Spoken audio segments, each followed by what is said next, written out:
Hello friends, welcome to Chitra's cooking feast. இன்றைக்கி நம்ம வீடியோவில் ஒரு லட்டு ரெசிபி தாங்க பார்க்க போகிறோம். இது பச்சைப்பயிறு வேர்க்கடலை அவல் வச்சு ரொம்பவே ஹெல்த்தியாக செய்ய போகிறோம். இந்த லட்டு ஒரு நாளைக்கு ஒன்று சாப்பிட்டாவே ரொம்பவே ஹெல்த்தியாக இருக்கலாம். வாங்க எப்படி செய்யலான்னு பார்க்கலாம். வீடியோக்குள்ளே போகிறதுக்கு முன்னாடி இது வரைக்கும் நம்ம சேனலை சப்ஸ்கிரைப் பண்ணாதவங்க சப்ஸ்கிரைப் பண்ணுங்கள். அப்படியே பக்கத்தில் இருக்கிற பெல் பட்டனை ப்ரெஸ் பண்ணுங்கள். வாங்க ஃப்ரெண்ட்ஸ், வீடியோக்குள்ளே போகலாம். லட்டு செய்கிறதுக்கு தேவையான பொருட்கள் பார்த்துடலாம். ஒரு கப்பு அவல், கெட்டி அவல் எடுத்திருக்கேன். அப்புறம் ஒரு கப்பு பச்சைப்பயிறு, அரை கப்பு வேர்க்கடலை, வறுக்காத வேர்க்கடலை தான் எடுத்திருக்கேன் நான் இன்றைக்கி. ஒரு கப்பு வெல்லம் பொடிச்சது, ஒரு கப்பு தேங்காய் துருவி வச்சுருக்கேன். அடுத்தது 2 டேபிள் ஸ்பூன் பால் எடுத்திருக்கேன், காய்ச்சி ஆற வச்சது. அப்புறம் 2 டேபிள் ஸ்பூன் நெய் எடுத்துருக்கேங்க. நீங்கள் எந்த கப்பில் அளக்குறீங்களோ அதே கப்பில் எல்லாமே மெஷர் பண்ணிக்கோங்க. பச்சைப்பயிறு ஒரு கப்பு எடுத்திருக்கேன். இப்போ நம்ம இது வறுத்துக்கலாங்க. நல்லா பொன்னிறமாக செவந்து வர வரைக்கும் நம்ம நல்லா வறுத்துக்கலாம். இது பச்சைப்பயிறு இப்போ நல்லா பொன்னிறமாக வறுபட்டுருச்சுங்க. இப்போ நல்லா வாசமாக இருக்குது. இப்போ இது ஒரு பிளேட்டுக்கு நான் ட்ரான்ஸ்ஃபர் பண்ணிடுறேன். இப்போ அடுத்ததாக இதே பேனில் ஒரு கப்பு அவல் எடுத்திருக்கேன். இப்போ இதுவும் வறுத்துக்கலாம். 2 ஏலக்காய் வச்சுருக்கேன். இது கூட இதுவும் நல்ல வாசனை வர வரைக்கும் வறுத்துக்கலாம்.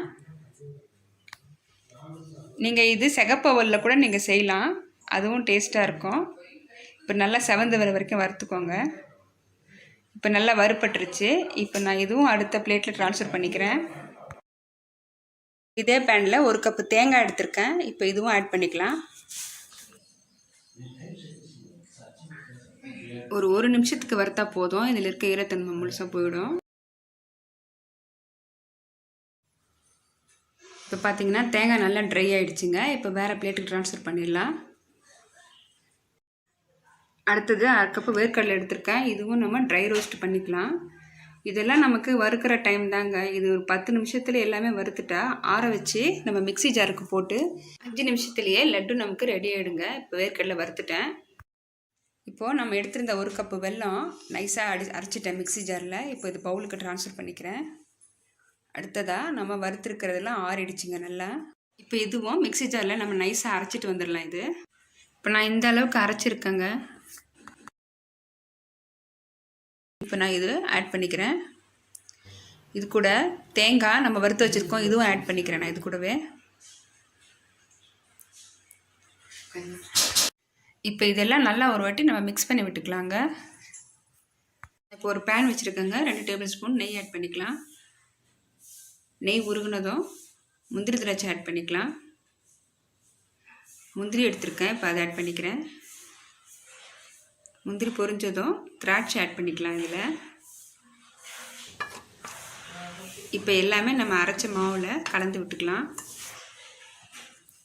நெய் கொஞ்சம் சூடாக இருக்கும் போது நான் லட்டு பிடிச்சிக்கலாம். இதுக்கு நான் லட்டு பிடிக்கிறதுக்காக 2 டேபிள் ஸ்பூன் பால் ஆட் பண்ணுறேன். இது ஆப்ஷன் தாங்க. நீங்கள் முழுசுமே இது நெய்யிலே கூட செய்யலாம்.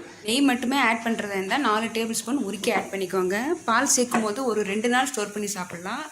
நெய் மட்டுமே ஆட் பண்ணும்போது ஒரு 15 நாள் கூட ஸ்டோர் பண்ணி சாப்பிட்லாங்க, கெட்டு போகாது. இப்போ லட்டு பிடிக்க ஆரம்பிச்சிடலாம். சின்ன சின்ன உருண்டைகளாக பால்ஸாக நம்ம பிடிச்சிக்கலாம். நான் இப்போ ஒரு பிளேட்டுக்கு ட்ரான்ஸ்ஃபர் பண்ணிடுறேங்க. ஓகே ஃப்ரெண்ட்ஸ், இப்போ ஹெல்த்தியான டேஸ்டியான லட்டு ரெடி ஆகிடுச்சிங்க. பாருங்கள் எவ்வளோ சாஃப்டாக இருக்குது இந்த லட்டு. கண்டிப்பாக நீங்களும் வீட்டில் ட்ரை பண்ணி பாருங்கள். அடுத்த ஒரு நல்ல ரெசிபியோடு நான் உங்களை மீட் பண்ணுறேன். தேங்க்ஸ் ஃபார் வாட்சிங்.